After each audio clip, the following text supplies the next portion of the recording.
Hello everyone, जय हिंद and welcome to Edutap. This is Deepak here. So guys, जैसे कि आपको पता है, आपके यूपीएससी ईपीएफओ का जो एग्जाम है वो इस साल जो है कभी भी इसकी नोटिफिकेशन आ सकती है। तो आपके इसी एग्जाम की प्रिपरेशन को और बेहतर बनाने के लिए और आसान बनाने के लिए हमने यानी कि एडुटैप ने आपके लिए सीरीज स्टार्ट करी थी, जिसमें ऑलरेडी हमने बहुत सी चीजें जो है वो डिस्कस कर ली हैं।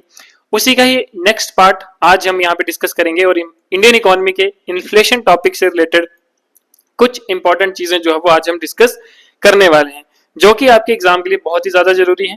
तो लास्ट तक जरूर बने रहें, क्योंकि यहाँ पर आपको आज कुछ ऐसे क्वेश्चंस देखने को मिलेंगे जो कि आपके एग्जाम के लिए वेरी वेरी इंपॉर्टेंट जो है वो रहने वाले हैं।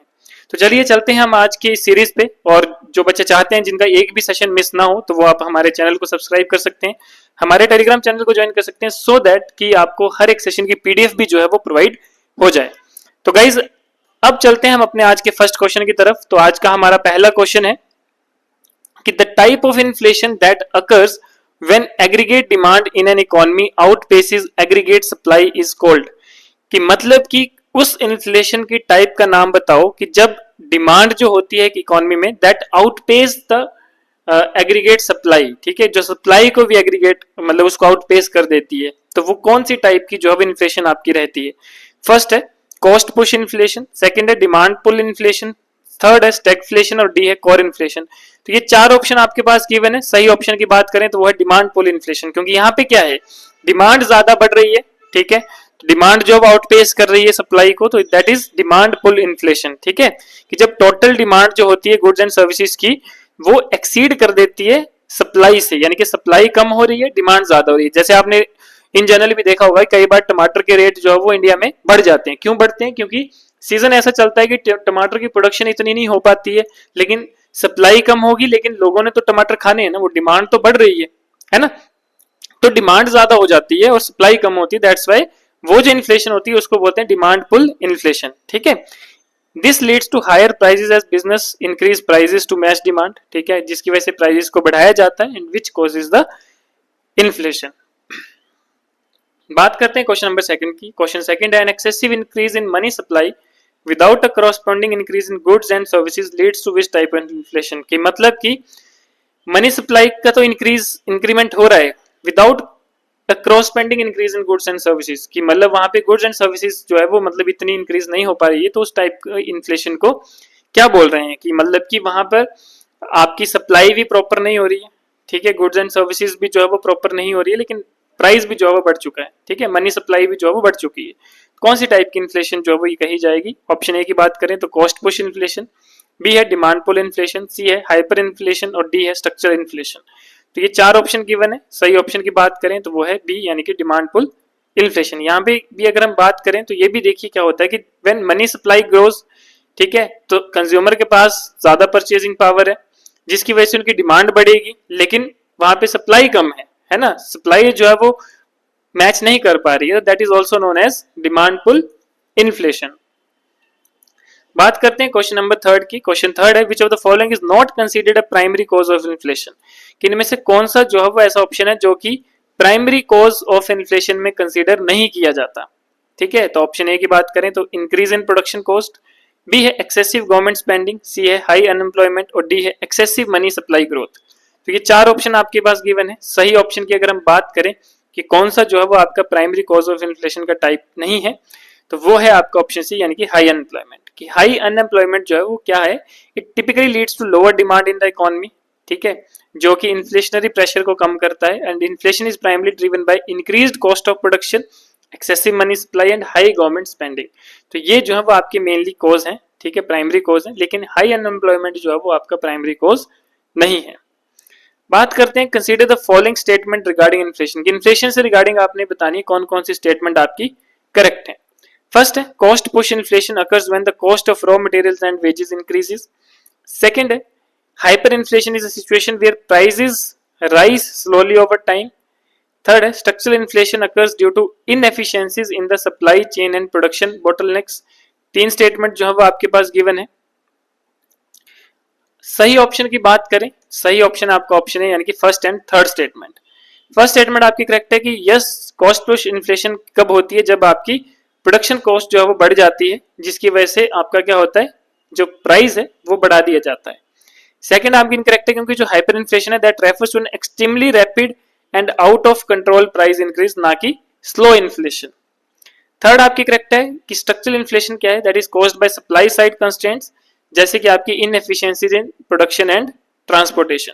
तो फर्स्ट एंड थर्ड स्टेटमेंट जो है वो आपकी बिल्कुल करेक्ट है। बात करते हैं क्वेश्चन नंबर 5 की। क्वेश्चन नंबर 5 है which of the following factors contribute to inflation, कि कौन से जो है वो फैक्टर्स इन्फ्लेशन के लिए कंट्रीब्यूट करते हैं। ठीक है, क्या फैक्टर्स जो है वो दैट कंट्रीब्यूट्स टू इन्फ्लेशन। तो फर्स्ट है increased wages for workers, second है increase in indirect taxes like GST, third है सप्लाई चेन डिसरप्शंस, फोर्थ है increase in interest rates by the central bank. तो ये चार ऑप्शन जो है वो आपके पास गिवन है। सही ऑप्शन की अगर हम बात करें तो देखिए कौन सा जो फैक्टर है जो कि इन्फ्लेशन में जो है वो अपनी कंट्रीब्यूशन देता है, तो दैट इज ऑप्शन सी, यानी कि first, second and third. First है कि हायर वेजेस जो है that also increase production cost which leads to cost push inflation. Second आपका करेक्ट है कि जो हायर टैक्सेस है जैसे कि जीएसटी है that also increase prices for consumers. Third है, थर्ड भी आपका करेक्ट है कि जो सप्लाई डिसरप्शंस है जैसे कि ड्यू टू वॉर या नेचुरल डिजास्टर सप्लाई नहीं आ रही है, सप्लाई कम हो रही है, तो इसकी वजह से भी क्या होता है कि आपके प्राइसेस को अप किया जाता है, उसको बढ़ाया जाता है, जिसकी वजह से इन्फ्लेशन कॉज होती है। फोर्थ आपका इनकरेक्ट है क्योंकि जो हायर इंटरेस्ट रेट्स है that annually reduce inflation bye lowering demand and slowing down boring, that's why आपका फोर स्टेटमेंट्स आर इनकरेक्ट। बात करते हैं क्वेश्चन नंबर 6 की। क्वेश्चन 6 है which of the following is an internal cause of inflation, कि कौन सा ऐसा स्टेटमेंट या आपका ऑप्शन सही है जो कि आपका इंटरनल कॉज ऑफ इन्फ्लेशन से रिलेटेड है। फर्स्ट है increase in global oil prices, second है increase in wages of domestic workers, third है currency depreciation in international markets, fourth है rise in important raw material cost. ठीक है, तो यहाँ पे आपके पास चार स्टेटमेंट गिवन है। सही स्टेटमेंट की अगर हम बात करें कि कौन सा job internal cause of inflation है, तो दैट इज ऑप्शन बी, यानी कि increase in wages of domestic workers. कि इंटरनल कॉस्ट जो होता है इन्फ्लेशन का वो within a country economy ही जो है वो होता है, जिसमें क्या होता है कि जब आप वेज यानी कि जो पैसे हैं वो बढ़ाते हैं, increase production cost leading to cost push inflation. ठीक है, ये क्या करता है कि जब आप प्रोडक्शन कॉस्ट की वेजेस को हाइक करते हैं तो ये कॉस्ट पुश इन्फ्लेशन होती है। ठीक है, and in contrast external factors जैसे कि आपके ग्लोबल ऑयल प्राइसेस हैं, exchange rate fluctuation and important cost है, ये आपके एक्सटर्नल फैक्टर आते हैं। ठीक है, इंटरनल है जो कि विद इन कंट्री हो रहा है, जैसे आपने लेबर कॉस्ट बढ़ा दी, प्रोडक्शन कॉस्ट बढ़ा दी, तो ये सारी चीजें जो है वो आपके इंटरनल कॉज ऑफ इन्फ्लेशन जो है वो माने जाते हैं। बात करते हैं क्वेश्चन नंबर 7 की। तो क्वेश्चन 7 है which of the following is not an external cause of inflation, की कौन सा जो है इनमें से इंटरनल कॉज ऑफ इन्फ्लेशन का पार्ट नहीं है। ठीक है, तो फर्स्ट है आपका global commodity price hike, second है supply chain disruption due to geopolitical conflict, third है expansion in monetary policy by the central bank, और डी है डेप्रिसिएशन ऑफ डोमेस्टिक करेंसी। तो देखिए इसमें से एक है जो एक्सटर्नल कॉज का नहीं है, बाकी सारे आपके एक्सटर्नल कॉज के। एक्सटर्नल कॉज का मतलब जो बाहरी वजहों से एक्सटर्नली मतलब आउटसाइड द कंट्रीज इकोनॉमी की वजह से जो है वो चीजें इन्फ्लेशन जो है वो कॉज हो रहा है, वो माना जाता है एक्सटर्नल कॉज। और इंटरनल हमने ऑलरेडी बताया जो विद इन कंट्री है। तो यहाँ पे अगर हम बात करें एक्सटर्नल कॉज का कौन सा नहीं है, तो वो है सी, क्योंकि जो सी है monetary policy by the central bank, यह हमारा इंटरनल कंट्री का जो है वो कॉज रहता है, कि इंटरनल जो हमारी कंट्री विद इन कंट्री का जो है वो ये मैटर रहता है, दैट्स वाई जो है वो इसको हम काउंट नहीं करते हैं। ठीक है, तो एक्सपेंशनरी मॉनेटरी पॉलिसी जो है जैसे कि आपका इंटरेस्ट रेट को कम करना, ठीक है, या फिर मनी सप्लाई को इंक्रीज करना, तो ये आपका क्या है इंटरनल कॉज है इन्फ्लेशन का। और एक्सटर्नल कॉज जो है जैसे कि ग्लोबल कमोडिटी प्राइस हाइक है, सप्लाई चेन डिसरप्शंस है, या करेंसी डेप्रिसिएशन है, तो ये सारा आपका किस में आता है, एक्सटर्नल में। बात करते हैं क्वेश्चन नंबर 8 की। क्वेश्चन 8 है which of the following factors contribute to external inflationary pressure, कि कौन सा जो है आपका फैक्टर, ठीक है, कंट्रीब्यूट करता है एक्सटर्नल इन्फ्लेशनरी प्रेशर को।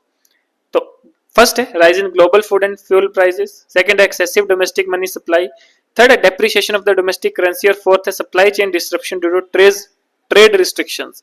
तो ये चार स्टेटमेंट आपको गिवन है, आपने बताना एक्सटर्नल इन्फ्लेशनरी प्रेशर को क्या चीज जो है वो कॉज करती है, क्या चीज कंट्रीब्यूट करती है। सही ऑप्शन की बात करें तो वो ऑप्शन सी, यानी कि फर्स्ट, थर्ड एंड फोर्थ। ठीक है, तो फर्स्ट आपका करेक्ट है क्योंकि जब ग्लोबल प्राइस बढ़ेगा तो इंपॉर्टेंट इन्फ्लेशन जो है वो आएगी, यानी कि बाहर से इन्फ्लेशन कॉज होगी। सेकंड है वो आपका इनकरेक्ट है क्यों, क्योंकि जो एक्सेसिव मनी सप्लाई है वो एक इंटरनल कॉज इन्फ्लेशन है, ना कि ये एक्सटर्नली प्रेशर जो है वो क्रिएट करता है। थर्ड आपका करेक्ट है क्योंकि जो करेंसी डेप्रिसिएशन है that increases import cost making goods more expensive. Fourth आपकी स्टेटमेंट जो है वो करेक्ट है कि जो सप्लाई चेन इश्यूज है जैसे कि ट्रेड रिस्ट्रिक्शंस है ठीक है, एंड इंक्रीज कॉस्ट है that reduces availability and causing inflation. ठीक है, तो ये जो है वो आपके मेन रीजन रहते हैं एक्सटर्नली इन्फ्लेशनरी प्रेशर के। ठीक है, बात करते हैं हम अपने नेक्स्ट क्वेश्चन की। तो नेक्स्ट क्वेश्चन है, which of the following external factor contribute to inflation in India? कौन सा एक्सटर्नल फैक्टर है जो कि इन्फ्लेशन जो है वो कॉज करता है?